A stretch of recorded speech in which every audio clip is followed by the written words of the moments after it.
vamos a ir empezando para aprovechar al máximo el tiempo. Bueno, antes de nada queremos dar las gracias por estar aquí. Los sábados son días que aprovechamos para mil cosas y que hayáis elegido estar aquí, pues la verdad que lo agradecemos especialmente, ¿vale? Os vamos a situar un poco en por qué estamos aquí hoy.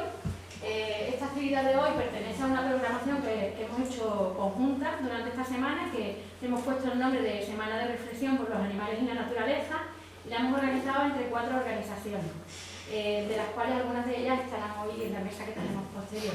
Empezamos el lunes con un debate interesantísimo en Sevilla, en el Colegio de Abogados de Sevilla, que hablaba desde una perspectiva jurídica de las controversias de la caza en Andalucía. Ese evento fue organizado por la Asociación Abogacía Andaluza por la Defensa Animal. Seguimos el martes, que tuvimos la presentación de un libro, del libro Ecoanimal, de Marta Tafalla, y que venía a cargo de la Asociación por el Vínculo Humano-Animal.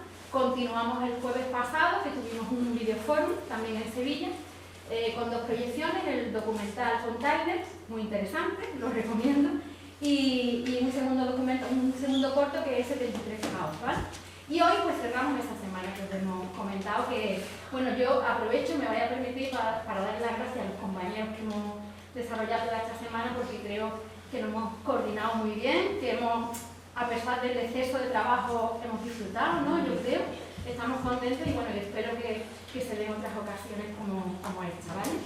Vale, bueno, el día de hoy lo vamos a dividir en 2 bloques. Un primer bloque que vamos a contar con la exposición de Francisco Garrido, que ahora lo presentaremos, y un segundo bloque que va a ser una mesa redonda que ya se encargará de dar los detalles mi compañera Bárbara.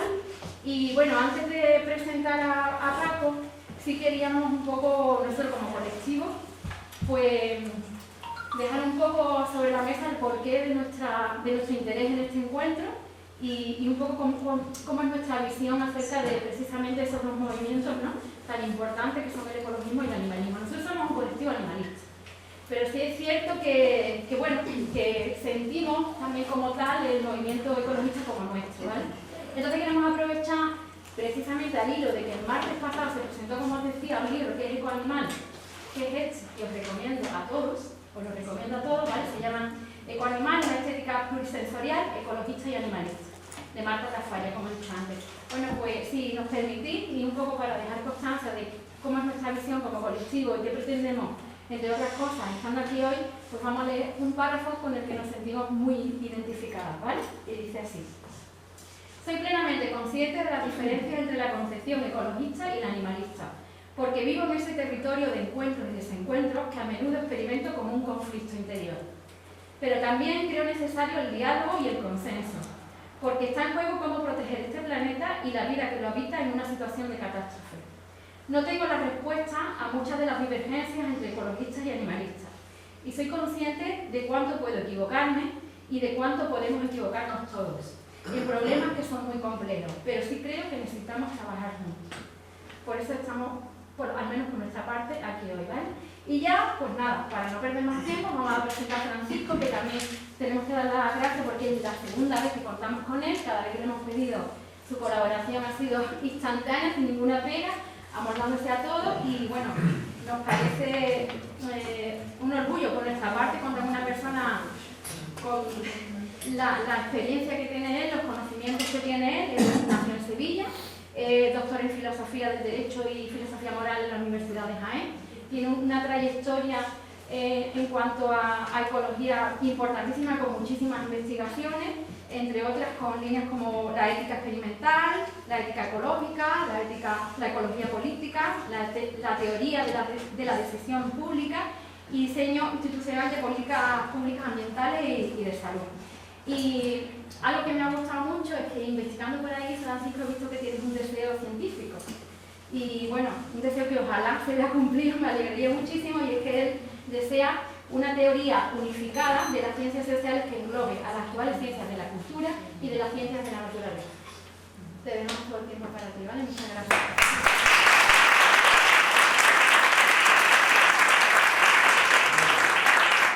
Buenos días. Muchas gracias por la invitación, porque en realidad soy yo el que tiene que agradecerle a ustedes el trabajo cotidiano que hacen, porque sin ese trabajo cotidiano, sin esa labor diaria, tanto las asociaciones ecologistas como las animalistas, sería imposible cualquier tipo de avance, ¿no? De tal manera que lo que hacemos, los que trabajamos un poco en el ámbito teórico y ámbito académico, lo mínimo que podemos devolver eso es colaborar en el grado que sea posible con ustedes cada vez que nos lo pidan. Por lo tanto, muchas gracias por la invitación. Y la otra vez que estuvimos aquí en Utrera, fue un debate con la cuestión taurina de por medio. Bueno, creo que fue un debate exitoso, como no puede ser de otra manera. Es decir, es más, desde el punto de vista teórico, a mí me da vergüenza debatir, porque me parece que es jugar con ventaja absoluta, con tal ventaja que no hay ningún mérito dialéctico en los éxitos que pueda tener, que el mérito lo puede tener el contrario, porque si consiga algún argumento sólido es digno de... Yo no sé si ustedes han leído a Chesterton, pero si no lo han leído, verán que una de las cosas que asombra de este hombre es que es capaz de argumentar cosas inargumentables. Y por lo tanto tiene una gran inteligencia, porque los sustratos teóricos y empíricos del que parte es nulo, y a partir de ahí nos hace dudar. Por lo tanto, en el caso antitaurino y taurino, es todo lo contrario. Los que somos antitaurinos tenemos tantas razones, como decía Joaquín Sabina, no se puede discutir con nosotros porque tenemos todas las razones, literalmente, por lo tanto no se puede uno desplegar. Muy bien, yo quisiera hoy hablarles, les digo una cuestión previa. Yo les pasé el Power sobre, como dice el título, en ese territorio que aludía antes mi amiga y compañera Marta Tafalla, un territorio en el que se encuentra ella y en el que también me encuentro yo, nos encontramos mucho. Es verdad que a lo mejor algunos estamos más sesgados hacia el ámbito ecológico, venimos más de una militancia ecológica, aunque siempre hemos tenido una concomitancia con el animalismo, incluso cuando no había animalistas casi, es decir, cuando prácticamente no había asociaciones, todo era exclusivamente en el ámbito del bienestar, que era muy importante, en el ámbito de recoger animales, de auxilio, de protectorado, algunas cuestiones de esas, ¿no? Y el ámbito ecologista como tal, en esa dialéctica, en ese territorio intermedio, ¿no?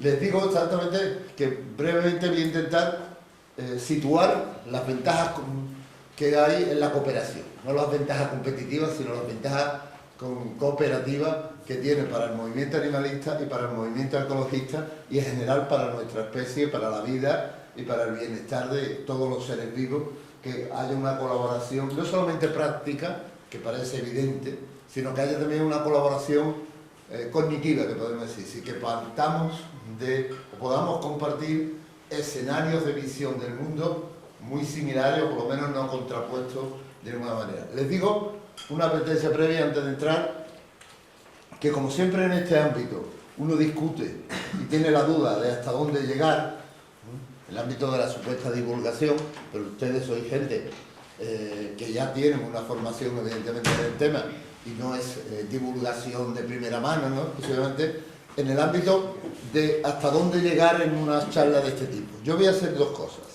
Una, voy a dejarles el Power, por supuesto, disponible. Les pido a los organizadores que, si es factible, a todas las personas de las asociaciones o a todo el que deje su correo electrónico pueda tener disponible el Power. Pero el Power, digamos, tiene una extensión y una profundidad, llamémoslo así, que posiblemente sea de difícil acceso en una charla de este tipo en los minutos que vamos a tocar. Pero sí me interesa que aquellos que quieran ahondar más puedan hacerlo. Básicamente porque hay un defecto que es adjudicable a mí, y es que este Power yo todavía no lo he logrado por problemas de tiempo, como sabe Enrique y muchísimos de los que estamos aquí. Básicamente los profesores nos dedicamos a copiar número de carnet de identidad, número de tal, número de cual, es decir, hacer papeleo, y te puedes llevar horas haciendo eso, pero no he podido todavía plasmarlo en un artículo, de tal manera que yo les dé las referencias de ese artículo. Por lo tanto, les dejaré el Power, pero haré una visión, digamos, un recorrido mucho más simple en la charla de lo que el Power contiene. Por lo tanto, pasaré algunas de las diapositivas de manera mucho más rápida para que ustedes tranquilamente, los que quieran, puedan ahondar en esta materia hasta que por lo menos yo me comprometa, que todavía no lo he conseguido por tiempo, no por otra cosa, hacer un artículo, porque ya llevo rumiando sobre estos 6 o 7 años prácticamente. La primera charla sobre este tema, estrictamente y este enfoque, lo hice en Barcelona, en la Autónoma, con Marta precisamente, pero también fue un Power exclusivamente, no sé más notas en un artículo, ¿de acuerdo? Pues bien, con esa advertencia de que va a haber una versión corta, que es la que vamos a ver ahora, y una versión larga, que es la que contiene el Power, les dejo, ¿de acuerdo? Vamos a ver, empezamos por ahí. Esta foto paradójica deja un poco cuál es nuestra situación. Aunque haga frío y el cambio climático parece que sea lo contrario, ustedes saben que el cambio climático no se caracteriza solamente por una subida global de la temperatura, sino que subjetivamente lo que percibimos y los ecosistemas perciben es una extremización del clima. Es decir, el hecho de que yo, que soy un habitual del tren, voy toda la semana en tren, he contado y este año no ha habido ni un solo día en que no hayamos tenido refrigeración o calefacción. Ha sido imposible ir en el tren con una temperatura ordinaria, digamos, una temperatura de transición. Hoy hemos pasado de la refrigeración a la calefacción y de la calefacción a la refrigeración. Es decir, una situación de extrema, de extremización del clima como tal. Pues bien, a partir de ahí, de esta situación compartida, vamos a ver un poco 3 motivaciones que fundamentan de alguna manera y que justifican la necesidad de la colaboración o de la cooperación entre 2 movimientos como son el animalista y el ecologista. Primero, porque es un impulso ético. Es decir, hay un reto, un impulso ético de compasión, de identificación, de fraternidad con los seres vivos en general. No solamente con los animales, pero evidentemente más con los animales y más todavía con aquellos animales que comparten con nosotros muchas cualidades y muchos niveles de sensibilidad y que nos hacen de alguna manera compañeros de viaje en una misma nave. Pues hay un impulso ético, ese es el primer impulso. Cuando uno se convierte al animalismo, uno entiende el compromiso animalista o el compromiso ecologista, hay un movimiento de empatía que luego es mucho más elaborado, evidentemente, de empatía que luego se convierte en razones y en argumentos y en datos. Segundo, un impulso biopolítico. ¿Por qué? ¿Qué llamamos biopolítica?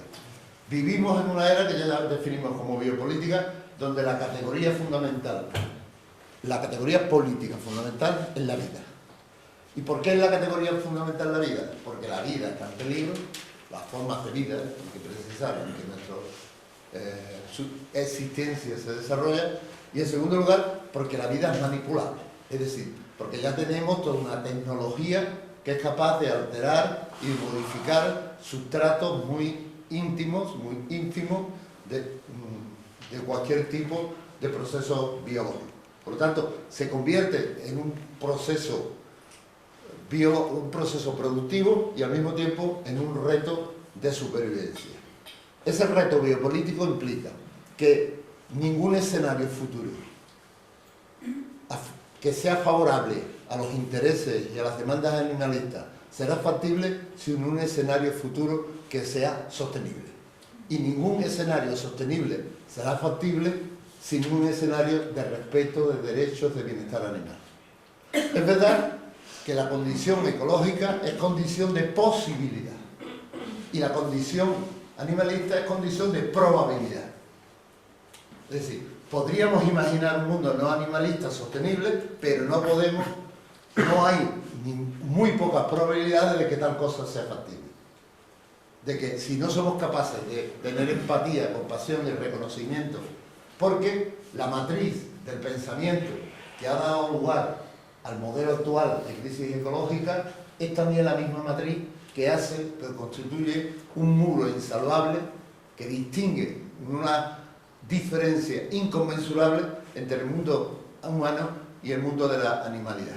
Por lo tanto, aunque la condición de posibilidad ecologista es condición de posibilidad, por lo tanto es absoluta, son niveles, no será posible ningún mundo sin un mundo sostenible, la condición animalista, el respeto a los derechos, el reconocimiento de la igualdad y la ampliación de la comunidad moral a otros seres vivos.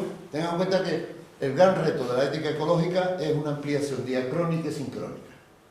La ética ecológica supone una ampliación diacrónica de la comunidad moral, de los iguales, hacia las generaciones futuras. La comunidad moral ya no está constituida solo por los presentes, sino también por los ausentes, que son las generaciones futuras, pero también sincrónica.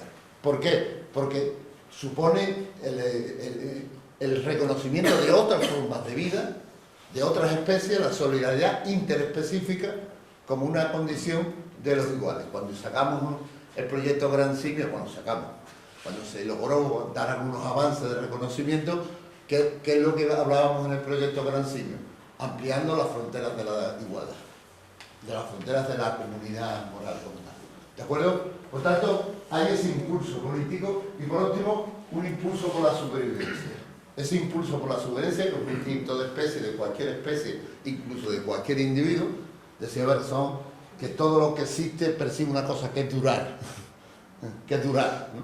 O Duncan, el famoso gen egoísta, que la motivación básica es reproducirte. La motivación básica es legar, hacer que tu legado genético sea replicable en el futuro, la supervivencia como tal. Estos tres impulsos justificarían ya por sí solos, desde la tesis de que coopera gana, que es una tesis absolutamente comprobada, desde la tesis de que quien coopera gana, sería suficiente para que animalistas y ecologistas tuviéramos una convivencia estratégica lo más cordial posible y lo más eficiente posible. Cualquier tipo de diferencia, que es absolutamente legítimo y que se va a dar seguro, y de controversia, debiera de resolverse dentro de ese esquema tradicional del pensamiento escolástico que yo en este caso recupero. ¿Qué decían los escolásticos sobre las diferencias teológicas? Decían: infundamentabili unita, indubio libertà, in omnibus caritas. En lo fundamental, unidad; en lo dudoso, libertad; y en todo caso, fraternidad, cariño. Por lo tanto, sobre ese prisma que tiene años ya, y que, por cierto, muchos de los que lo desean no lo han practicado, no lo han practicado, pero una cosa es decirlo y otra cosa es hacerlo. Pero ya sea Bertrand Russell decía: siempre me echan en cara que no digo lo que hago, que no hago lo que digo, y decía: demasiado hago que lo digo. Así que ya contribuyo en algo, en una cierta porción a eso. Pues bien, desde ese prisma, de esos tres impulsos básicos, que ya digo serían suficientes, vamos a ver básicamente la propuesta que yo hago como para constituir un marco cognitivo en el que sea factible una visión del mundo que compartan ecologistas y animalistas, no solamente los que estamos en la frontera y en los dos territorios, sino los que están en los extremos, no porque sean extremistas, sino porque no tienen ningún tipo de contacto con el otro lugar, contacto cultural, ni lo tienen los otros que están en el otro extremo, animalistas, ecologistas, como tal, ¿de acuerdo? Ese marco cognitivo compartido me parece que es fundamental. Si la intuición nos dice que la práctica nos llevaría ya a esos tres impulsos, a ser colaboradores y cooperadores, este marco cognitivo creo que refuerza de alguna manera esa posibilidad. Está claro, lo ha dicho anteriormente, que la ambición de alguna manera, los que trabajamos desde las ciencias sociales y también desde las ciencias naturales, temas de ecología, perspectivas de trabajo con relación a la crisis ecológica en sus distintos campos, que tendemos, nuestro sueño sería esta combinatoria, ¿no?, entre ciencias sociales y ciencias naturales. Creo que las ciencias sociales, sin las ciencias naturales, se les cae el suelo, y creo que las ciencias naturales, sin las ciencias sociales, se les olvida el cielo. Es decir, se le olvida la supraestructura que es tan importante, que es la producción de ideas, porque al fin y al cabo no debemos olvidar que entre selección natural y selección cultural nosotros somos hijos fundamentalmente de la selección cultural. Y por lo tanto, gran parte de las batallas que libramos y de los problemas que generamos son debidos a la selección natural, a la selección cultural, perdón, a errores, por llamarlo de alguna manera, o a éxitos en la selección cultural como tal. ¿De acuerdo? Pues bien, hay un poco, una pequeña reflexión sobre la necesidad de que Darwin entre en las ciencias sociales, que está entrando, pero cuidado, está muy lejos todavía. Todavía hay mucha gente que considera, por ejemplo, fíjese, la economía. No existen los recursos naturales. No existe. Hay mucha gente ya trabajando ahí, bioeconomía, la economía ecológica, pero el grueso duro del canon económico, los recursos naturales no existen. Pero no solamente eso, en inteligencia artificial, por ejemplo, en programación, tampoco existe. Parece que las máquinas inteligentes no consumen electricidad, ni generan residuos, ni generan impacto. Es decir, todo este mito de que se está digitalizando la economía y se está digitalizando como si se estuviera inmaterializando, no tiene fundamento alguno. Ese mito que mantiene muchísimas disciplinas, empezando por la economía, de que se puede sustituir capital natural por capital tecnológico. Es decir, que tú te puedes, en vez de comer una manzana, la fórmula de la manzana, la composición como tal, este tipo de mitos no se sostienen y parte está en este diálogo entre las distintas culturas. Por eso se habla mucho de una tercera cultura, que sería un poco la cultura de síntesis. Entonces, esta primera idea me parece importante de tenerlo claro. Hay un último párrafo que dice: podemos decir, en términos kantianos, que el uso teórico de la razón pura es ya evolucionista, pero el uso práctico no. Ustedes saben que la definición entre uso práctico y uso teórico no se refiere a la práctica, en términos coloquiales, sino se refiere al ámbito de las decisiones humanas o al ámbito de los fundamentos teóricos. En el ámbito de los fundamentos teóricos, estrictamente, ya se puede decir que ha habido un impacto fuerte del darwinismo, de la teoría evolucionista y del naturalismo en general, pero en el ámbito de las ciencias sociales, del uso práctico, no lo ha habido ni muchísimo menos, se ignora todavía, ¿de acuerdo? Pues bien, a partir de ahí vamos a hacer una pequeña constatación de diferencia o de posibles, desde el punto de vista teórico, contradicciones, o por lo menos disputas que se dan entre el ámbito animalista y el ámbito ecologista. Intentaremos, a partir de esa disputa, de reconocer los problemas que existen, porque evidentemente no tiene sentido negarlo, no podemos construir una respuesta a una pregunta que no existe. Hay preguntas y por lo tanto tenemos que responderlas. Yo recuerdo que en un máster esta semana yo les mostraba a mis alumnos, a alumnas, porque en este caso era calificado alumnas, por ejemplo, el porcentaje de asesinatos de género en el que participaban ciudadanos extranjeros. Bueno, pues esto es un porcentaje importante. Y no hay que negar eso. Hay que reconocerlo y explicarlo de otra manera, porque si no, lo explicará otro, lo explicará como sabemos que lo explica. Claro. Si lo negamos, decimos, bueno, de esto no hablamos porque no nos viene bien, no nos encaja en el discurso, pues entonces la explicación la darán otros.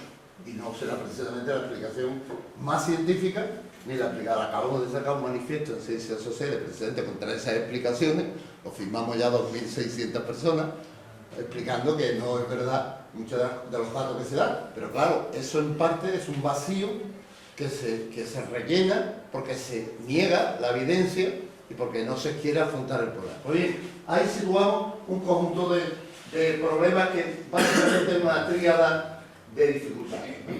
El ecologismo se centra evidentemente en la especie como tal y en el ecosistema como tal. Es la unidad de imputación de derechos, la unidad de preocupación, la unidad incluso de análisis, mientras que el animalismo se centra básicamente, y todo esto es muy matizable, en el individuo. No vale solo que salvemos una especie o que la dialéctica entre las distintas especies establezcamos estrategias de supervivencia de la especie, sino que también nos preocupa el individuo. Y nos preocupa el bienestar del individuo. Y el telos del individuo. ¿El telos qué significa? La finalidad evolutiva que ese individuo ha tenido. Porque claro, cuando analizamos, por ejemplo, muchos comportamientos de los animales domésticos, estamos obviando que a esos animales se les ha alterado el telos. Es decir, que la vocación del perro, desde el punto de vista del telos evolutivo, no es estar en una peluquería el último tip de moda y cuestiones de ese tipo. Así que hemos humanizado en ese sentido a través del proceso de domesticación, por lo tanto analizar esto, el animal y su bienestar, de alguna manera. Segundo, la biodiversidad y el bienestar. Al ecologismo le preocupa por encima de todo el mantenimiento y en el grado de lo posible el reforzamiento de la biodiversidad como un valor en sí mismo de fortaleza de los ecosistemas, mientras que al animalismo les ha preocupado fundamentalmente el bienestar de un montón de comunidades, de individuos de comunidades de distintas especies. ¿De acuerdo? Es verdad que insisto lo de los matices porque hay muchas diferencias. Hoy hay un animalismo del mundo salvaje, muy volcado sobre la animalidad salvaje, así que no está, por lo tanto, solamente restringido al bienestar de la animalidad doméstica o domesticada por las distintas formas de domesticación que hemos seguido a lo largo del tiempo, ¿no? Por tanto, biodiversidad y bienestar. Tercero, el ecologismo son los bienes que protegen, son bienes difusos, no son bienes individualizados, personalizados, focalizados, y el animalismo lo que protege son bienes jurídicos individuales, o no jurídicos, pero bienes individuales, como tal, que se puede. Por eso, por ejemplo, al derecho, yo trabajo mucho en derecho ambiental, al derecho en general le resulta más fácil integrar en su dogmática convencional el derecho de los animales que los derechos ambientales.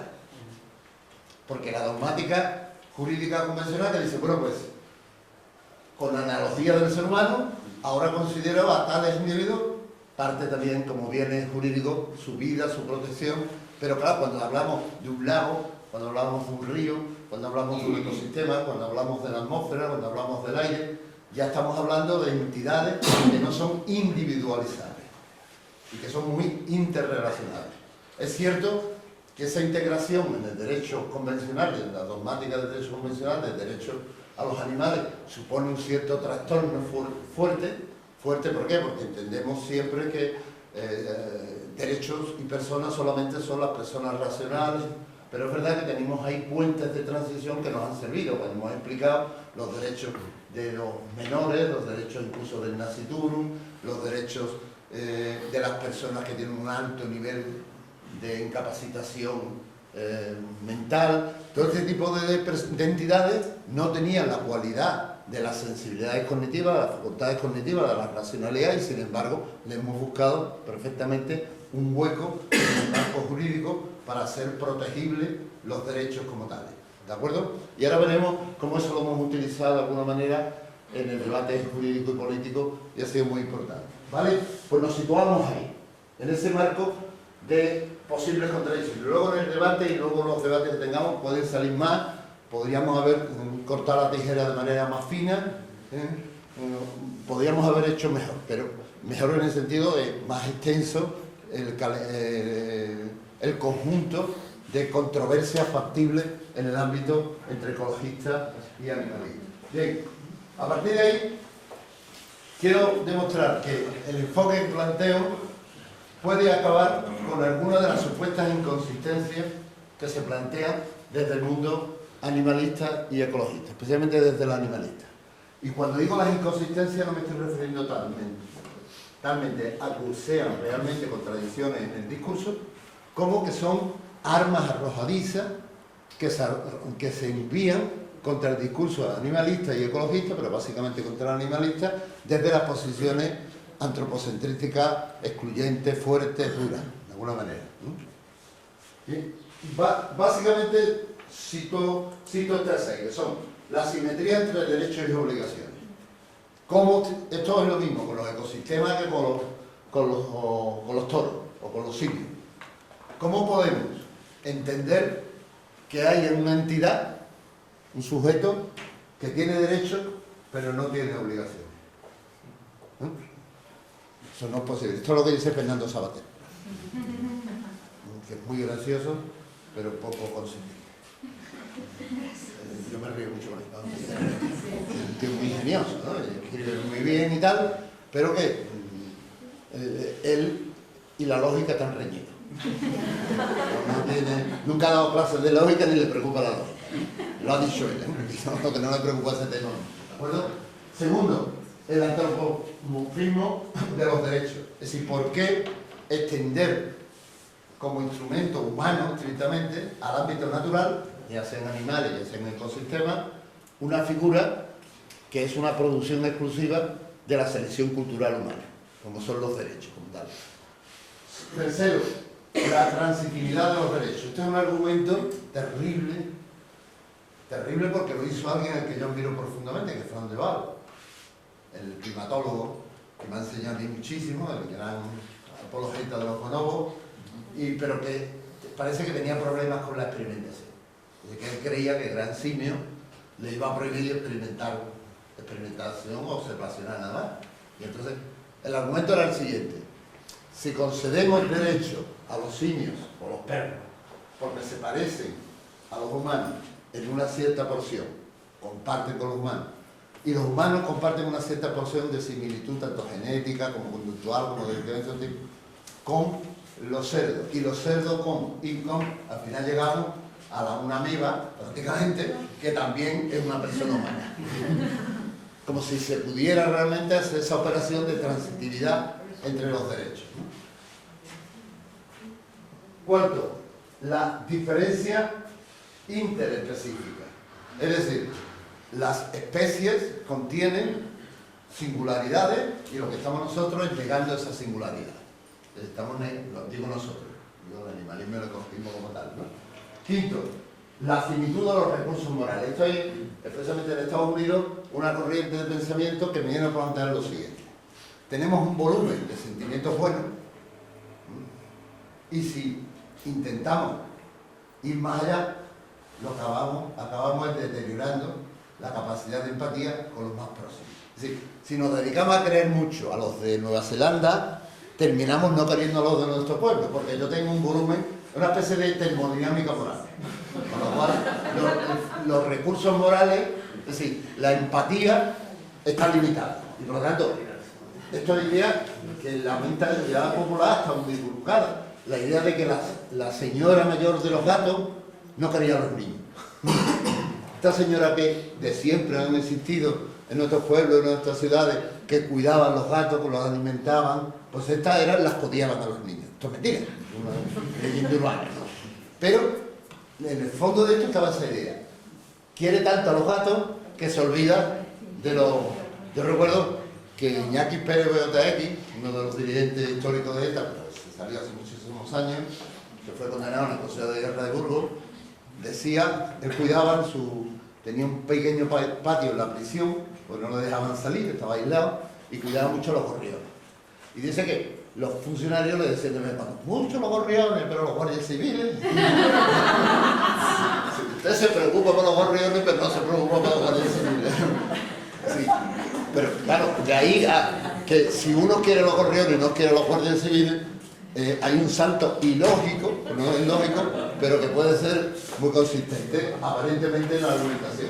Y por último, la irrelevancia consecuencialista de los derechos. ¿Qué significa la irrelevancia consecuencialista de los derechos? Que el hecho de reconocer determinados derechos no supone ningún tipo de consecuencia práctica como tal. Porque si lo amplías tanto, al final no hay ninguna posibilidad de que haya una tutela efectiva de esos derechos. Por lo tanto, si ampliamos algo a los perros, si ampliamos algo a los simios, si estamos dispuestos a ampliar algo de los derechos que sea lo mínimo posible para que estos sean efectivos y pueda haber una tutela efectiva del sistema judicial y del sistema político y administrativo de esos derechos humanos.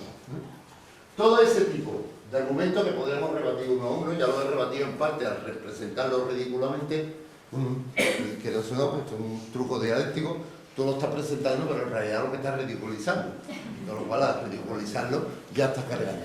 Entonces ese tipo de argumentos serían fácilmente rebatibles. El primero, el más claro de todos, que parece muy evidente, es rebatible desde la historia misma del derecho. Nuestro sistema es ¿qué es un derecho? Un derecho es una figura jurídica de protección de un bien. De hecho, que en cualquier dogmática jurídica actual no hay derecho si no hay bien, si no se daña un bien como tal. Fíjense, por ejemplo, ponía ejemplos de la actualidad, la diferencia entre rebelión y sedición. Dependiente del debate, no voy a entrar. La diferencia de rebelión es que es un delito contra la orden constitucional y sedición es un delito contra el orden público. Y en la escala de bienes jurídicos, el orden constitucional es superior al orden público. Con lo cual, la sanción que le corresponde a alguien que ha atentado contra el orden constitucional es mayor que a alguien que ha atentado contra el orden público. Por lo tanto, la calificación de los bienes es muy importante. Por lo tanto, el derecho es eso, reconocer bienes y crear figuras institucionales, es decir, normas que supongan sanciones y protección de esos bienes. ¿De acuerdo? Llevamos toda la vida creando bienes inhumanos. Nuestro derecho hasta el año 75 le reconocía a la Virgen María el título de Capitana General. Y Dios tenía una entidad jurídica, había un delito contra Dios, contra el honor de Dios, que era la blasfemia. Ahora han cambiado. Ahora es contra los sentimientos religiosos. Si no presupone que existe Dios, pero sí existe gente que tiene sentimientos. Entonces, a quien está ofendiendo es a los que tienen el sentimiento, no a la entidad como tal. Por lo tanto, hemos creado miles de figuras. Cuando me decían que los simios no eran humanos, en este debate que tuvimos, yo decía, lo menos humano que hay es una sociedad anónima y es una persona jurídica. Es decir, estamos creando, porque además la sociedad es una fundación. El sujeto jurídico de una fundación, ¿quién es? ¿Sabía usted? De una fundación. ¿Los patronos? El bien afectado al fin. Una entidad absolutamente abstracta. Es decir, el derecho es una máquina de fictio juris, de creación de ficciones. Y adiós gracias. Ficción no significa lo mismo que mentira, ¿eh? Ni que irrealidad. Una ficción jurídica, por ejemplo, el asesinato es una ficción jurídica, pero a prueba matar a alguien, pero eso es la consecuencia que tiene. Las consecuencias son reales, ¿de acuerdo? Por lo tanto, podemos integrar a cuales bienes queramos, animales, ecosistemas. ¿Por qué? Porque lo consideramos desde nuestra perspectiva social y ética como bienes valiosos en sí mismos. Y esa capacidad no está reñida, amén de todos los ejemplos que tenemos, de todas las entidades, como son, por ejemplo, las personas que no tienen ninguna capacidad cognitiva, o tienen muy poca capacidad cognitiva, las personas antes de nacer, las personas una vez nacidas, pero todavía en una etapa evolutiva personal muy sin capacidad de hablar, sin capacidad, por lo tanto, este argumento se caería por su propio peso. Pero lo que a mí me interesa ahora mismo no es rebatir esos argumentos, que creo que además rebatirlo con ustedes es jugar en territorio favorable, no como el otro día en el debate de la casa, que sí que ahí había que fajarse de los machos, lo que hemos dicho, para discutir contra gente que realmente tenía otra posición, ¿no? Creo que lo importante que yo querría reseñar era que todos estos tipos de argumentos nacen de un binarismo, nacen de una representación del mundo basada en una binaridad, en una polaridad, blanco-negro, verdad, falso, en una lógica binaria, ¿no?, que refuerza este abismo entre lo humano y lo no humano. Entre lo humano y lo no humano hay un abismo ontológico. No hay grados. Y frente a ese binarismo, frente a esa perspectiva binaria, de lógica binaria, lo que plantea precisamente que una aproximación difusa, una aproximación basada en una ontología difusa y en una lógica difusa, que ahora explicaré brevemente para quien no lo sepa en qué consiste, muy brevemente, y quien quiera ahondar podrá ahondar ahí perfectamente. Yo solamente para entender que entiendan ustedes esto. Si quieren saber lo que es la lógica difusa, cómo funciona, vayan esta mañana o esta tarde a la lavadora suya. Todas sus lavadoras funcionan por lógica difusa. Pero no solamente sus lavadoras, los termostatos. Sí. La lógica difusa es hoy, desde el punto de vista tecnológico, la lógica más poderosa, más fértil en programación en máquinas, digamos, en máquinas rutinarias que hacen actividades como tal, ¿no? Bien, vamos a avanzar un poco ahí, ¿no? Todo este tipo de argumentos de la apariencia que tendrían, ¿no? El origen, por lo tanto, de esta inconsistencia reside en una ontología moral, jurídica y política idealista, mecanicista, totalitaria, en ese abismo ontológico entre la animalidad para entenderle, como el poco se lo dejaré y para no ocupar mucho más tiempo. La lógica difusa, o fusillogi, o lógica vaga, o lógica borrosa, se llama, es un tipo de lógica. Nace con un ingeniero ruso, Sade con Z, digo, yo pronuncio con el acento que pronuncio, pues parece que estoy hablando del Marqués. Y no, el Marqués no es del Marqués, es de Sade, un ingeniero ruso que murió hace 2 años, hace poco, ¿no? Hace 2 años claramente. Este hombre, preocupado por la programación y por los tipos de lenguaje que servían para la programación, que eran binarios, que todo era caliente-frío, negro-blanco, color-no color, pensó, ¿por qué no dibujamos un tipo de lógica donde los valores de verdad no sean 2, blanco-negro, lenguaje binario, sino sean graduados?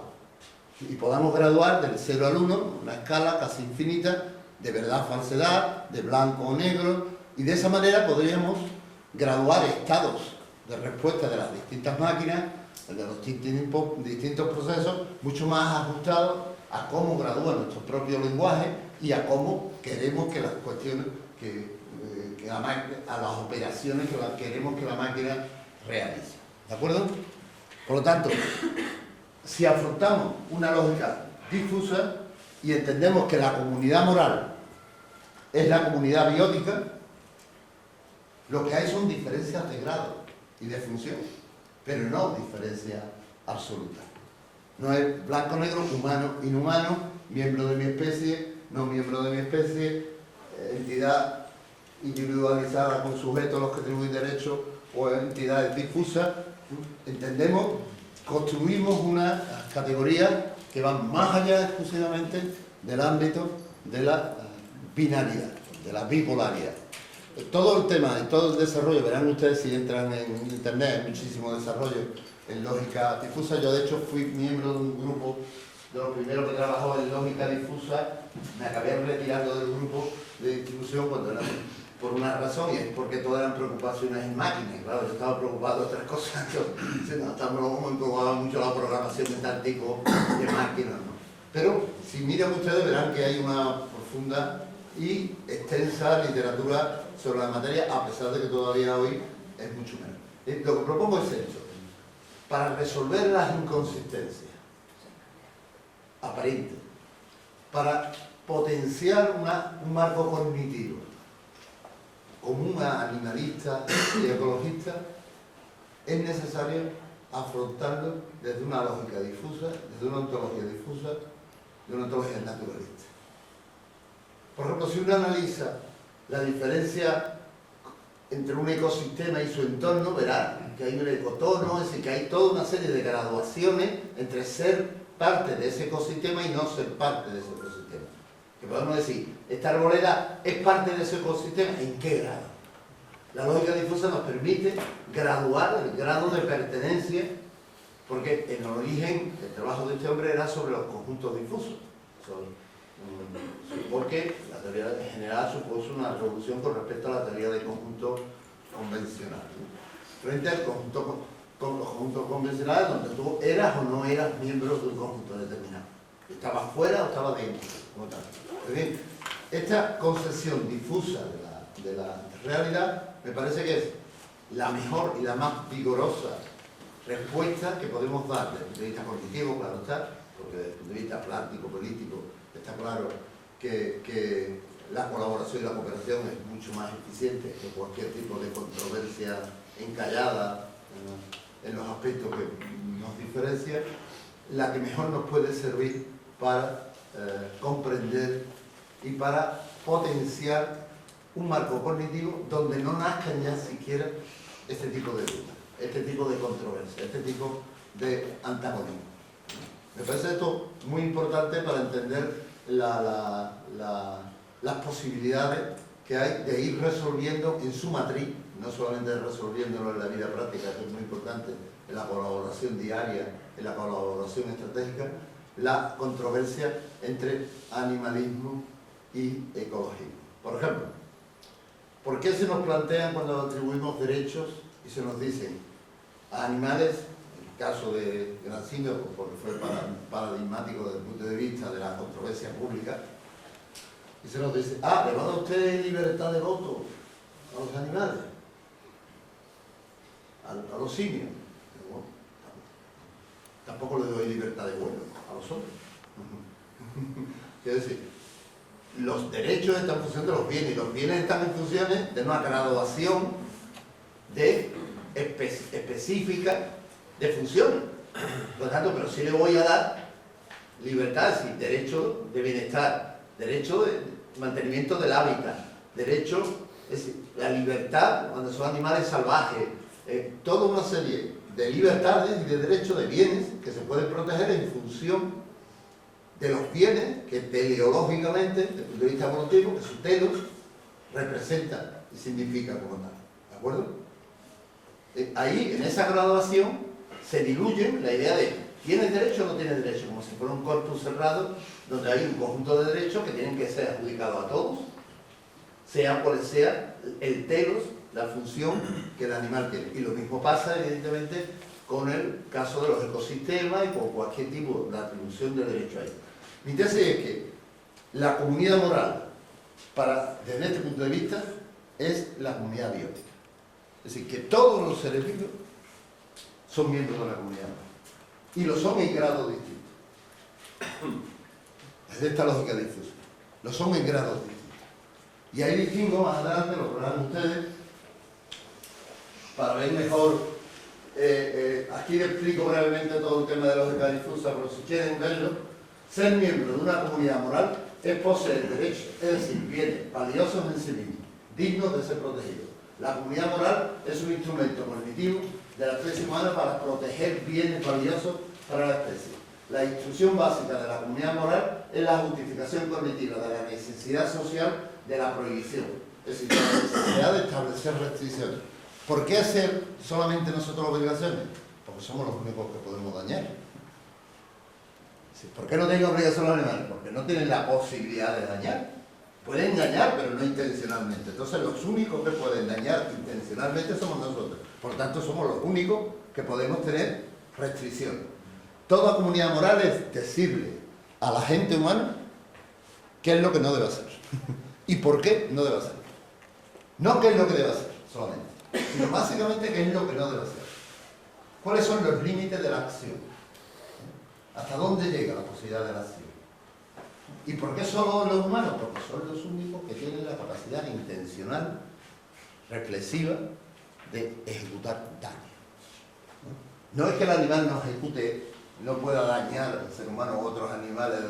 Por eso la tesis de intervención en el medio natural y medio salvaje, para evitar violencia entre especies, me parece una aberración y que estoy dispuesta a discutirla. Hay algunos autores en el campo animalista que defienden esto, es decir, que nos vamos a meter en los bosques y los ecosistemas allí a separar a zorros con... ¿Hasta dónde además? ¿Cuántas especies tenemos que salvar? ¿Cuántas cadenas tróficas tendríamos que cargar? Y esto que estoy diciendo no es ninguna tontería desde el punto de vista teórico, porque Marta lo sabe, Alicia Puleo, todos los que estamos teniendo debate ahí, sabemos que hay una fracción muy pequeña, pero una fracción de teóricos que están, de académicos que están teorizando la intervención humana en el ámbito natural para evitar una supuesta crueldad o sufrimiento animal provocado solamente en animales. Y no me estoy refiriendo con ello a la intervención de animales contra animales producto de la intervención humana, producto de que se acotan los espacios, producto en definitiva de los chimpancés, por ejemplo, cuando la deforestación están provocando guerras de territorio, cuestiones de este tipo que están provocadas por la presión demográfica o por la presión humana. Eso evidentemente es responsabilidad nuestra y hay que evitarlo. No estoy hablando de aquellos que propugnan intervenir en las cadenas tróficas para evitar la supuesta crueldad que se da en casi todas ellas. ¿De acuerdo? Por lo tanto, el ámbito de la comunidad moral. Y la comunidad moral es la comunidad biótica. En ese grado, los animales con respecto a otras partes de la comunidad biótica, los vegetales, por ejemplo, ¿en qué estatuto estarían? No, ni mayor ni peor, sencillamente en el mismo estatuto de derechos y de funciones que pueden realizar. No tiene sentido plantear a muchas de las especies la libertad de movimiento vegetales, evidentemente. por definición son máquinas muy eficientes porque no se mueven. Por cierto, las máquinas biológicas que no se mueven son mucho más eficientes que las que se mueven. Nosotros somos los que más nos mueven, y somos también los más ineficientes. ¿De acuerdo? Por lo tanto, lógica difusa, perspectiva difusa, no binaria, comunidad moral como la extensión diacrónica y sincrónica de toda la comunidad biótica, hasta los agentes aparentemente más irrelevantes. Ahí de esto recojo una distinción que hacen más adelante, que verán ustedes, voy a avanzar, que se puede realizar entre comunidad humana, comunidad animal y comunidad biótica. Y dentro de ello básicamente distingo entre agentes, objetos, es decir, objetos no entienden en sentido de cosificación, es decir, que podemos adjudicar en una escala Von qué tipo de graduación pertenecían cada uno de los individuos que pertenecen a los tres grandes ámbitos en que se dividía esta comunidad biótica, ¿no? ¿De acuerdo? Estos límites, por lo tanto, significan negar el abismo ontológico, negar el dualismo cultura y natura, relativizar y redefinir el antropocentrismo. Puede haber un antropocentrismo cognitivo que es inevitable. Cuando me dice esto lo dice usted, digo, hablo yo. No puedo hablar en el nombre del Espíritu Santo. No puedo hablar, hablo yo. Por lo tanto, todo planteamiento, todo derecho es humano. Es que no hay derecho que no sea humano. Todavía no hemos visto enunciar ningún derecho a las lombrices, ni a ninguna otra especie, ni incluso a los simios que se parecen más a nosotros que están más cercanos. Por lo tanto, definir qué tipo de antropocentrismo, ¿no? Y qué grado de antropocentrismo, con lo cual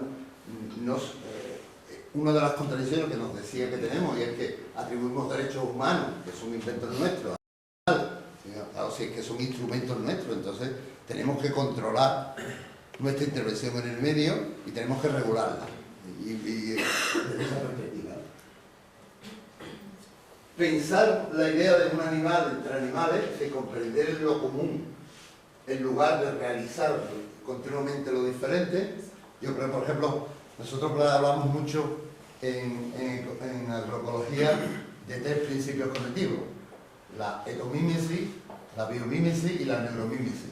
Es decir, la etomímesis como copiar y replicar y aprender del mundo animal, la biomímesis como que es un principio que ya en la ingeniería se llevaba hace mucho tiempo, de los procedimientos y las replicaciones de aprendizaje del mundo natural, y la neuromímesis, que es aprender de nuestro sistema cognitivo como un sistema cognitivo altamente eficiente, posiblemente el más eficiente de los sistemas, no sistemas cognitivos. El cerebro humano es el órgano más complejo que conocemos en el universo.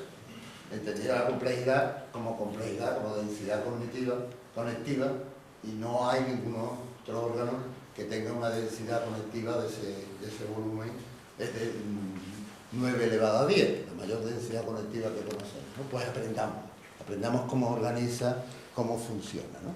Que nuestro cerebro es una maravilla de la evolución, ¿no? Pero tenemos decía un neurólogo que yo conocía, que ser neurólogo es responder en cada fiesta, invitación que uno va, a una pregunta: ¿es verdad que desarrollamos solamente el 10% de nuestra capacidad? Decía, no, es verdad, porque no sabemos cuál es el 100.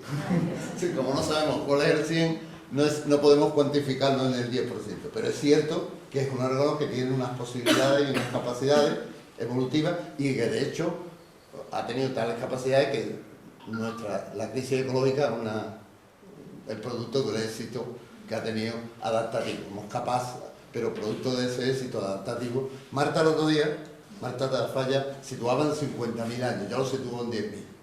A partir de la agricultura es cuando empieza realmente el conflicto. Anteriormente ha habido depredación, ha habido impacto en el medio, pero era muy moderado y a partir de ese momento sí, ¿de acuerdo? Por lo tanto, en esos principios nos tienen que pavimentarnos en cómo puede ser una conducta ecológica, ¿de acuerdo? Por lo tanto, un animal entre animales y la interdependencia como clave de la vida. la interdependencia como clave de la vida y que no es posible ningún horizonte sostenible si no está sostenido, si no está basado en la interdependencia, especialmente con aquel mundo animal y vivo más cercano a nosotros, que es el que más podemos destruir y que es el que estamos poniendo por la crisis ecológica.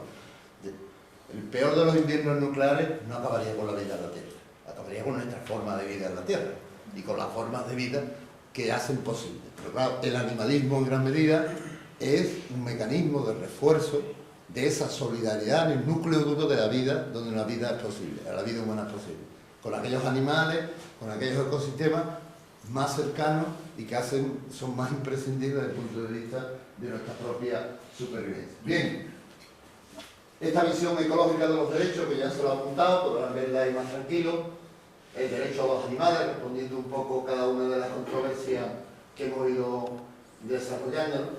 Ahí ven ustedes la tipología que les decía, que les propongo, los agentes morales de reflexivo, que serían los seres humanos, que serían los únicos que tenían derechos y obligaciones, porque son los únicos que pueden generar impacto, ¿de acuerdo? Hay un principio en el derecho y en general que es clave, el principio de facticidad. Tú no puedes prohibir lo que no se puede hacer. Yo no puedo prohibir transmitiéndote mensajes telepáticos obscenos, porque no puedo transmitirte mensajes telepáticos. Por lo tanto, el principio de facticidad que solo puedo prohibirle a los animales destruir los ecosistemas, porque no a los otros animales, porque no pueden destruir los ecosistemas. Por lo tanto, ese principio de facticidad es lo que haría esa diferencia con el agente moral reflexivo. En segundo lugar, los sujetos morales, que serían animales, plantas, hongos y ecosistemas, es decir, que somos capaces de otorgarle derechos en grados distintos. Piensen siempre lo de la graduación, ¿no? La idea de la graduación. No pensar nunca dicotómicamente, pensar gradualmente, ¿no? ¿De acuerdo? Y lo tercero, los objetos morales. ¿Cuáles serían los objetos morales? Los suelos, el agua, el aire, los minerales, etc. Aquellos que tienen un valor ecológico de carácter instrumental, es decir, que están en función del valor ecológico, mientras que los animales, los sujetos morales, tendrían derecho y serían bienes valiosos en sí mismos. Los agentes morales serían no solamente bienes morales y con derechos, por tanto, por sí mismos, sino que además serían sujetos de responsabilidad, cosa que no puede ser ni los sujetos morales ni los objetos morales. Bueno, pues bien, por ir terminando ya. Como aquí le explico mejor al que quiera ver más tranquilamente cómo se podría hacer una representación desde el lenguaje de la lógica difusa de esta comunidad moral que se identifica con la comunidad biótica y esta relación gradual entre los distintos objetos, animales, ecosistemas que pueden participar de esta comunidad biótica. Vamos avanzando, digo, un poco detalloso, no quiero quedarnos ahí porque sería ya abusar del tiempo y de la paciencia, pero sí les dejo la posibilidad de que puedan desarrollar. Centramos finalmente. Ventajas de la cooperación. ¿Cuáles serían esas ventajas de la cooperación?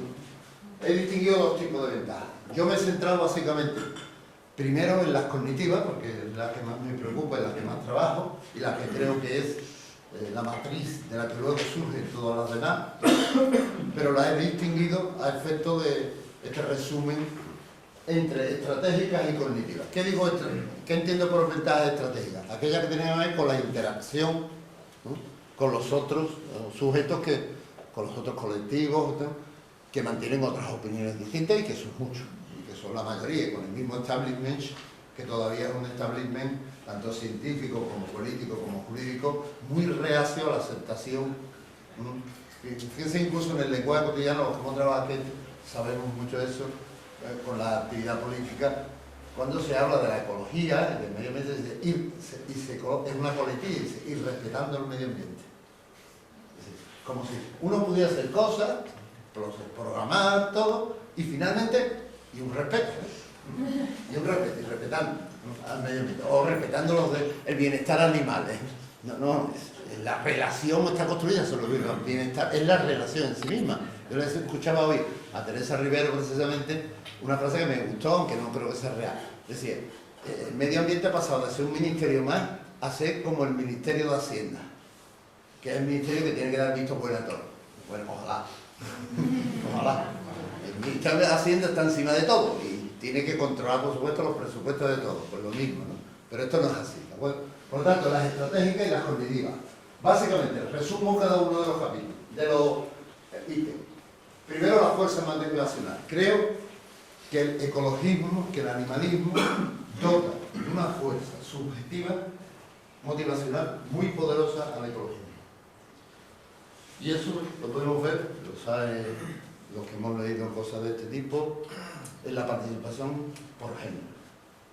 Las asociaciones animalistas son básicamente asociaciones compuestas por mujeres. Básicamente, yo lo he estudiado, lo he publicado con mi compañera Isabel Balsa, del orden del 82-83% de las personas que participan en el animalismo español son mujeres. Y esto se repite en otros países, ¿no? Yo me di cuenta de esto cuando fui al Toro de la Vega y los dos autobuses que íbamos dos hombres que parecemos la Virgen María. Ellas son de tantas mujeres. Dos hombres en dos autobuses que fuimos al Toro de la Vega. Por cierto, que nos tiraban polvorones duros. Ni siquiera habían buscado piedras. Habían guardado los polvorones del año pasado y nos tiraban unos polvorones tremendos. Una cosa terrible. Pues bueno, la fuerza motivacional. Tú ya no hablas de cambio climático, muy grandes, ¿no? Hablas de tu animal, de la especie, cercanía, con quien convive, con quien tiene una gran fuerza motivacional. Pero a su vez, el animalismo encuentra en el escenario global del cambio climático, de la crisis ecológica, la justificación de especie de por qué yo tengo que cambiar mi conducta con el animal concreto, con el sujeto concreto. Por lo tanto, el maridaje entre el fundamento teórico, científico, empírico del ecologismo, con el fundamento emocional, es decir, con la motivación emocional, hace una fuerza enorme. Segundo, el sentido estratégico que comentaba, ¿no? Seguir con cuántos animales y hasta dónde, de los vertebrados o no los vertebrados, con todos, en grados distintos.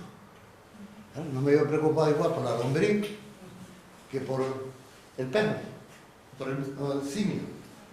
Le da sentido estratégico. Un sentido estratégico que evita todas esas supuestas inconsistencias de contradicciones que dicen, bueno, ¿hasta dónde nadie protesta por la exterminación de ratas? Pues no de ese tipo, ¿no? Hay una crítica, por ejemplo, muy fuerte al uso de las ratas en el laboratorio. Y Marta Tafalla estuvo esta semana en un congreso de investigación con esto. Por lo tanto, yendo rápido. Interacción escalar. ¿Qué significa lo de interacción escalar? Entre lo micro y lo macro. Es decir, ecologismo y naturalismo, y animalismo nos permiten focalizar en lo más pequeño y ver lo más grande. La conexión interescalar es muy importante en cualquier tipo de discurso, pero más en el nuestro, que ha sido muchas veces acusado de parcial, por lo tanto esa interacción es muy importante. Segundo, la coherencia moral, es decir, no me contradigo cuando conservo un ecosistema y muestro empatía hacia el ecosistema, que cuando lo que hago es conservar una especie, o cuando lo hago es repudiar, proteger el bienestar de individuos de especies cercanas.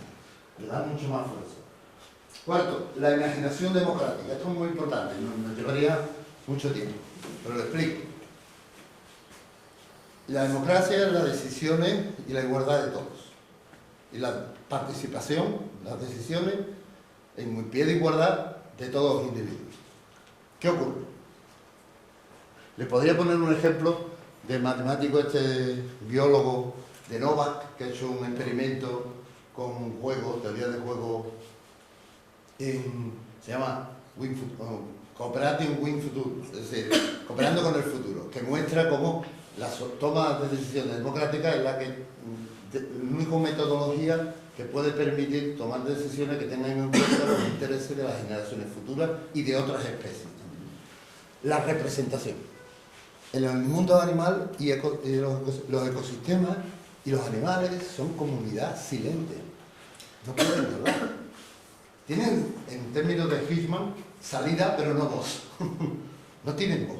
Por lo tanto, necesitamos crear instituciones que representen esos intereses. Pero no solamente los intereses de las otras especies, los intereses de las generaciones futuras, que tampoco pueden votar. Uno de los grandes límites del proceso de toma de decisiones democráticas es que nos acotamos en tiempos y espacios a las decisiones presentes, inmediatas y sobre las generaciones que están vivas. Generar instituciones que piensen en el otro y que defiendan los intereses del otro es uno de los claves para resolver el atasco que tiene hoy los modelos de representación democrática, ¿no? Por lo tanto, todo esto es un elemento de estímulo. Y por último, la hegemonía de la biología, de la biopolítica naturalista. Es decir, una cultura naturalista, materialista, hegemónica. Si en vez de partir de una cultura antropocentrista dura, una visión, una cultura donde la sensibilidad, la empatía ante los ecosistemas, ante los animales, ante las distintas figuras de la naturalidad que nos rodean. Y sigo, y termino ya lo otro. El equilibrio reflexivo, es decir, nuestras intuiciones morales y nuestras teorías se confirman, se alimentan mutuamente.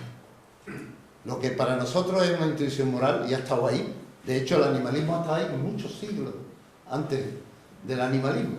Y el ecologismo también, se expresaban los naturalistas, pero era una intuición moral. Básicamente, la sensación de que aquello estaba mal o de que aquello estaba bien. Pues bien, esa intuición, con el corpus teórico de información y la dimensión estratégica que ecologistas y animalistas, especialmente ecologistas, dotan, creo lo que se llama en términos epistemológicos un equilibrio reflexivo. La consistencia ontológica naturalista, es decir, establecemos una ontología naturalista, el pluralismo sensorial, del que habla Marta Tafalla en su libro, que yo también se lo recomiendo. Ella explica cómo, por ejemplo, la estética tradicional, en los sentidos han estado arrumbados, y que ha habido uno, en realidad, solo, que se ha impuesto a todos, que es la concupiscencia ocular, que es los ojos, la vista, ¿no? Mientras que el olfato estaba despreciado, cualquier otro sentido. Pues bien, para comunicarte con el mundo natural y para comunicarte con las otras especies, vale mucho más una serie de sentidos que nosotros hemos arrumbado, que hemos destrozado, que hemos aniquilado o que hemos planteado como sentidos inferiores, como sentidos degradados desde el punto de vista de nuestra propia sensibilidad. ¿De acuerdo? El gradualismo materialista del que hablamos, si no pensar en categorías binarias, la complejidad axiológica, es decir, son valores distintos. Tenemos que entender que hay un pluralismo de valores y que no podemos aplicar los mismos valores ni humanizar esos valores, ni al contrario, plantear una naturalización de unos supuestos valores naturales que no existen como valores, los valores los creamos como los derechos nosotros, ¿no? Y por último, la cooperación sistémica, es decir, la importancia que la cooperación tiene en las estrategias de supervivencia. Todos los problemas sociales o cualquier tipo de especie, los individuos son problemas de coordinación, todos.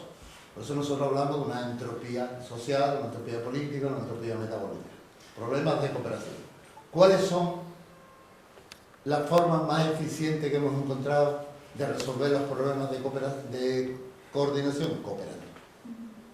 La cooperación es la única estrategia eficiente. Y esto Axelrod, el matemático de teoría de juegos, lo ha demostrado en su teoría de los juegos evolutivos con sistemas de representación computacional de juegos, millones de juegos, con modelizaciones computacionales que han demostrado que las estrategias más exitosas eran las estrategias cooperativas. ¿De acuerdo? Ahí se sellaría un poco sobre la base, y con ello termino, de las virtudes que tendría que tiene en el plano teórico, en el plano del marco cognitivo y por supuesto en el práctico, en la cooperación entre animalistas y ecologistas. Terminaba con esta diapositiva. ¿Saben ustedes quién es este individuo? Cuando se lo puse el otro día a unos alumnos del aula de mayores, me dijo, un perro flauta. Sí, un perro flauta. Pero este perro flauta Sapolsky, el catedrático de Biología, Neurotecnología de la Universidad de Stanford. Y este hombre es responsable del análisis de un fenómeno interesantísimo, el estrés crónico en animales y humanos. Y tiene un libro maravilloso, que ya lleva tiempo, tiene una edición estrictamente, pero que yo se lo aconsejo para entender esa raíz común entre la desigualdad y la dominación del mundo animal y el mundo humano, que se llama ¿Por qué las cebras no tienen úlceras? Pues bien, ese libro, que lo pueden entender, verán que el estrés crónico derivado de la dominación provoca en los humanos gran parte de las patologías sociales e individuales como tal. Y que atendiendo cómo funciona el estrés en el mundo animal, podríamos resolver muchos de los problemas sociales, no clínicos.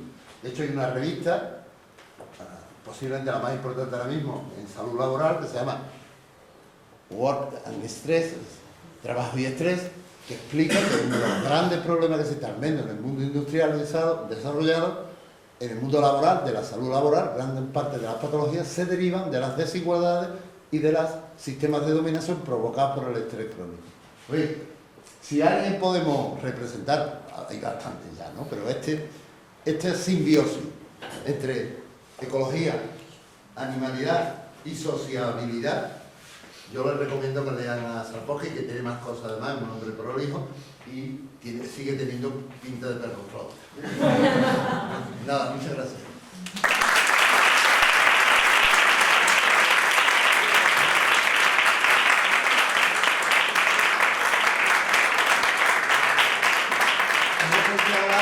Toca que hagáis ustedes preguntas o tenemos el debate, yo no sé, bien. Sí, bueno, muchas gracias primero. Y sí, ahora vamos a arrancar con la mesa redonda y el debate, pero primero 5 minutitos, por si alguno tiene alguna pregunta o quiere comentarle algo a Francisco, puede sin problema hacerlo. ¿Alguno tiene alguna pregunta? Yo quería como pedir una aclaración sobre el tema de cuando se ha hablado al final de las ventajas de la cooperación y tal. En el sentido estratégico, usted como que ha intentado dar una visión de que habría que discernir entre, por ejemplo, los grandes simios, los perros, gatos, animales más cercanos al humano, de, por ejemplo, los invertebrados. No, es cierto, en plan, ¿ha querido hacer usted esa...? No. Vale. Es que la distinción es ontológica, sí, hay una distinción, claro, existe, pero no una distinción moral ni una distinción jurídica en el sentido de términos de derecho. Vale, nada, era simplemente eso. Porque está un peligro, por ejemplo, con el tema de los simios, ¿no? Que ha habido una corriente dentro del gran simio mismo que entendía que los simios eran personas y no animales.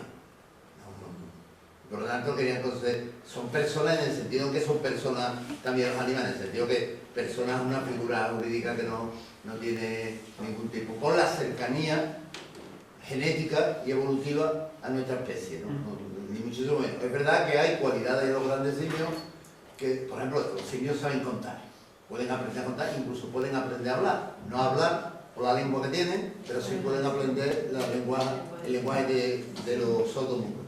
Eso no lo pueden hacer los perros, pero es una capacidad. Hay que diferenciar entre capacidad, derecho y reconocimiento de la dignidad como tal. Esto no afecta a la dignidad. Siempre que te escucho tiene una libreta. ¿Qué pasa con los microorganismos? Estaba yo pensando en la descomposición, que es esencial para la vida, en esa cooperación entre todos los niveles. Siempre de estos pobladores tenemos mucho problema. Claro, los microorganismos están, las cosas de que nos matan son humanos y también los que realmente favorecen la vida. Es decir, ¿dónde entra? Cuando hay animales, hongos, plantas, son los grandes reinos, ¿no? Y los microorganismos son los que más hay. Por supuesto, los hongos. Lo más chico era decir, ¿cómo entra en este mundo un microorganismo? Ahí se mide la consistencia del modelo, ¿no? Porque evidentemente si no encajaran no habría ninguna posibilidad, perderíamos esa coherencia. Yo creo que estarían en el ámbito estrictamente de los sujetos morales todavía. Ahora, las relaciones de predación, las relaciones de supervivencia requiere determinado tipo de estrategia. Por ejemplo, tú sabes el debate que se ha tenido en la comunidad con la viruela. ¿Se había que extinguir finalmente, anularlo, o todavía quería? Yo creo que no. Yo soy partidario de los que piensan que era mejor mantener el reservorio y mantener este tipo de problemas, los virus como tal. No, hay un sinfín de matices posibles, pero creo que la clasificación entraría en el tema de los sujetos morales, no entraría en el ámbito de los objetos, que serían más bien el medio, estrictamente, ¿no? La parte más inorgánica. La diferencia entre sujetos y objetos morales en esa clasificación es el carácter orgánico. Claro, es verdad que el virus, por ejemplo, tiene un problema porque tiene que estar asociado para que pueda ser activo, ¿no? Pero sí es cierto. Además, de todas maneras, en el tema de los microorganismos, yo cuando explico en clase muchas veces el tema de la cooperación, el ejemplo que pongo es el de las bacterias, de nuestro propio organismo. Nosotros tenemos nosotros mismos somos un monumento a la cooperación social. Nuestra vida es posible gracias a un vertiginoso y complejísimo red de cooperación social. Estamos todos los días cooperando aunque no queramos y aunque no lo sepamos, como tal. Así que el mundo de los microorganismos, el mundo bacteriano, es muy interesante porque, por ejemplo, hay estudios muy interesantes de ver cómo las estrategias que adoptan las bacterias, ¿no? en el caso del cuerpo humano, como estrategias de cooperación frente y cómo hay bacterias que van desapareciendo en el grado en que las estrategias no son cooperativas o por razones de mutaciones pierden instrucciones que de alguna manera desarrollaban y que evolutivamente han sido seleccionadas. Lo estarían así, en el ámbito de los sujetos morales.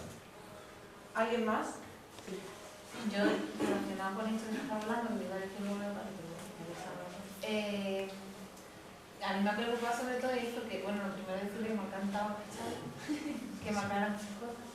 Y a mí me ha preocupado esto, el tema de la graduación, que lo he entendido perfectamente lo que usted quiere decir y entiendo que además lo ha dicho, que una graduación, que a cada cosa hay que darle unos valores diferentes. No, pero yo me gustaría a lo mejor recalcar que no es más importante o menos, sino diferente. Claro. No es una gradación de menos a más, sino de diferentes tonos, de diferentes cosas, porque no es más importante o lo que he dicho es un microorganismo o un alga que un perro, porque el perro se parezca más a nosotros, porque si graduamos con respecto a la similitud del ser humano, seguimos teniendo una imagen antropocéntrica.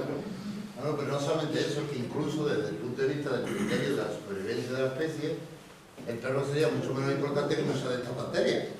Porque si desaparecieran todos los perros, no desapareceríamos. Si desaparecieran las abejas, como se ha dicho muchas veces, desapareceríamos por completo. Sin embargo, es distinto. Es decir, distinción, graduación y calificación teleológica en función de un fin, no tienen que estar divorciados. Si no están divorciadas, no están separadas, lo que caemos de nuevo en una escala de proximidad antropocéntrica. Es decir, bueno, aquellos que están más cercanos a nosotros, o de utilidad antropocéntrica. Aquí los perros no son importantes, pero las bacterias sí. Porque desde el punto de vista de la supervivencia de nuestra especie, es más importante estas bacterias que el perro.